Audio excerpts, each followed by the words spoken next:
Right now, somewhere in America, someone is sitting in a one-bedroom apartment outside Memphis, making $7.25 an hour, staring at their checking account, wondering if they can put gas in the car before Friday. And right now, someone else is sitting in a high-rise apartment in Manhattan, making $150,000 a year, staring at that same checking account on a Wednesday night, wondering why they still feel broke. Both situations are real. Today, we're going through the major income levels in America, from federal minimum wage all the way up to the top 1% of income earners. Real gross income, real taxes, real take-home pay, and the real life each salary actually buys in 2026. Let's start at the bottom. The federal minimum wage in the United States is still $7.25 an hour. If you work 40 hours a week, that comes out to about $1,257 a month before taxes, or just over $15,000 a year. After payroll taxes, you are taking home roughly $1,160 a month before state taxes, health insurance, or any other deductions. At this level, life is not just tight. The math is broken. Rent alone can wipe out almost everything. Even in a cheaper city, you still need groceries, gas, car insurance, electricity, a phone plan, and some way to survive an emergency. Saving feels impossible. Investing sounds ridiculous. Retirement feels like something that belongs to other people. If this is where you are right now, you are not failing. The wage is failing you. Millions of Americans work honest jobs every day and still fall behind because this income level was never built to create financial progress. Now let's move up to $35,000 a year. That is about $2,917 a month before taxes. After federal income tax and FICA, you are looking at roughly $2,525 a month before state taxes, insurance, and retirement contributions. This is the reality for a lot of entry-level workers, retail employees, warehouse workers, food service managers, home health aides, and people just trying to get their first real financial foothold. You can breathe a little more here, but not much. You might rent a room, split an apartment, drive a car with 160,000 miles on it, cook most nights at home, and still know that one flat tire can destroy the month. Maybe you can save $100 or $150 if nothing goes wrong, and this is where the first real fork appears. At $35,000, you probably will not build wealth by accident. But if you can save even $150 a month and invest it for 30 years at a 7% average return, that can grow to more than $180,000.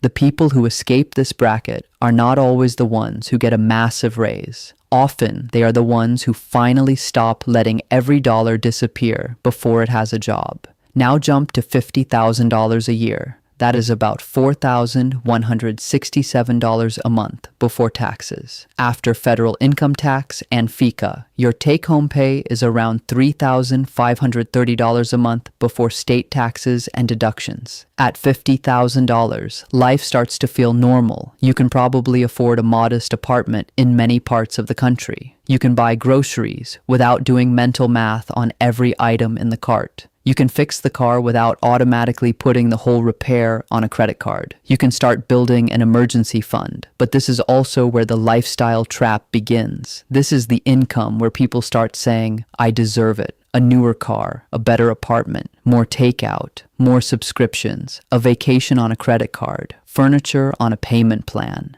And suddenly, $50,000 feels exactly like $35,000. The people who win at this level do something boring but powerful. They do not upgrade everything at once. They keep the old lifestyle a little longer, crush debt, build cash, and start investing. Because the first $10,000 you keep is more important than the next $10,000 you earn.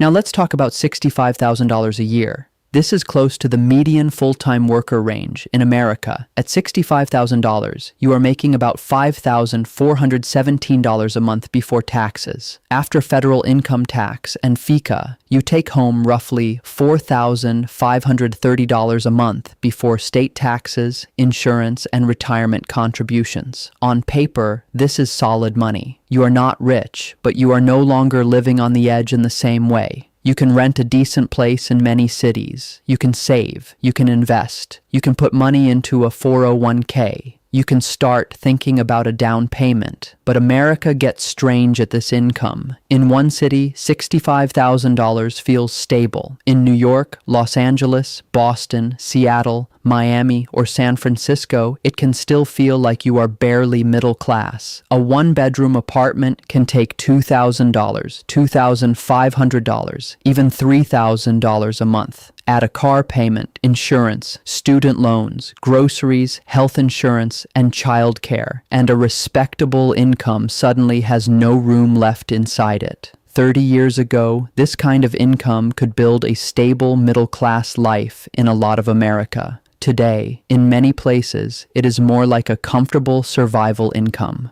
good enough to stay afloat, not always enough to get ahead unless you are intentional. Now move up to $85,000 a year. That is about $7,083 a month before taxes. After federal income tax and FICA, your take-home pay is around $5,720 a month before state taxes and paycheck deductions. This is where financial progress becomes real. You can live decently, save consistently, invest meaningfully, and still enjoy your life. You can build a serious emergency fund. You can buy index funds. You can contribute more than the minimum to retirement. But the trap here is comparison. At $85,000, your income is strong. The problem is that your reference group changes. You start working with people making $120,000, $150,000, or $200,000, and suddenly your own income feels small.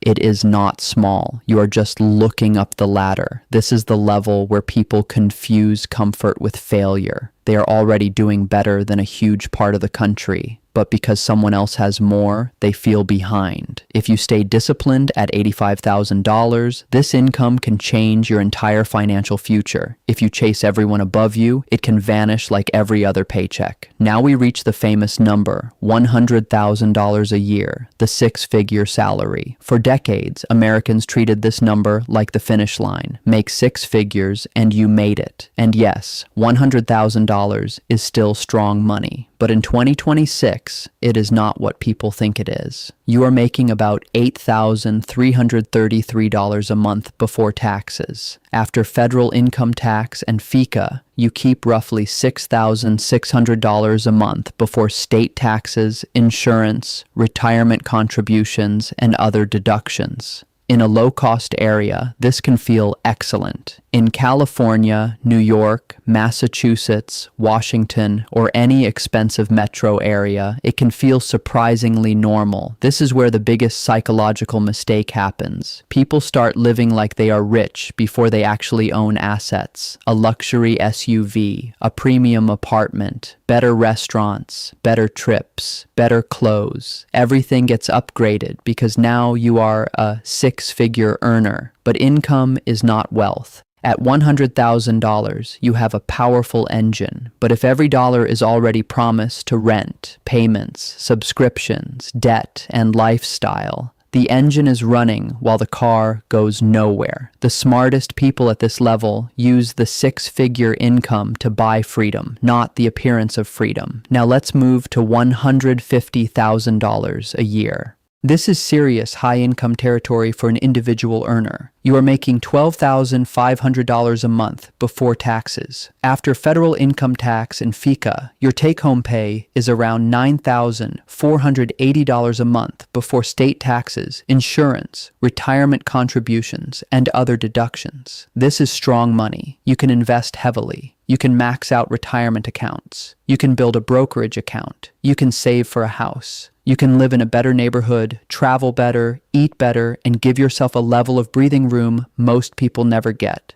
But here comes the next trap. obligations, a $4,000 mortgage, 2 car leases, private school, expensive childcare, student loans, a lifestyle built around people who make even more than you, and suddenly $150,000 feels tight. The income is not the problem, the fixed commitments are. At this level, every recurring payment is a claim on your future freedom. The more lifestyle you lock in, the less flexible your life becomes. This is the lesson many high earners learn too late. Wealth is not built from what you make. It is built from what you do not give away. Now let's talk about $250,000 a year. At this point, you are not just doing well. You are in a different income conversation. You are making about $20,833 a month before taxes.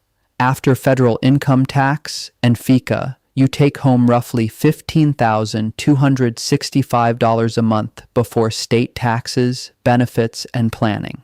Taxes become very real here. Retirement accounts, investment taxes, business structure, deductions, and long-term planning are no longer side topics. They are part of the game. Lifestyle-wise, $250,000 can buy an amazing life. A good home, nice cars, international travel, strong investing, help for family, real options. But it can also buy a very expensive cage. If you make $250,000 and spend $240,000, you are not rich. You are just expensive. And now we reach the top of the ladder, $500,000 a year and above. Executives, surgeons, big law partners, tech leaders, successful business owners, elite salespeople, high-performing entrepreneurs. At $500,000 a year, after federal income tax and FICA, you may keep around $340,000 before state taxes and other deductions. That is life-changing income. But at this level, money stops being the only question. The real currency becomes time. The question is no longer, can I afford this? The question becomes, is this worth my attention, my energy, my health, and my years?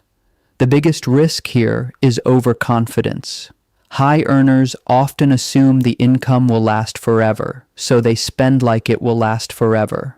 But industries change. Companies restructure, markets turn, health breaks, burnout hits, businesses fail. Careers that looked permanent can disappear faster than people expect. The smartest people at this level convert active income into assets that keep producing when they stop working. Real estate, businesses, index funds, cash-flowing assets, equity. They build something that outlives their working years, and that is the real point of this entire ladder. Your income level matters, but it is not the whole story. Someone making $65,000 with a 25% savings rate can build more wealth than someone making $150,000 who spends every dollar. Someone making $100,000 who invests consistently for 25 years can end up freer than someone making $250,000 who never learns the difference between income and ownership. The distance between where you are today and where you want to be is not decided only by your salary. It is decided by how much of your income you keep, how intelligently you invest it, and how much time you give compound interest to work.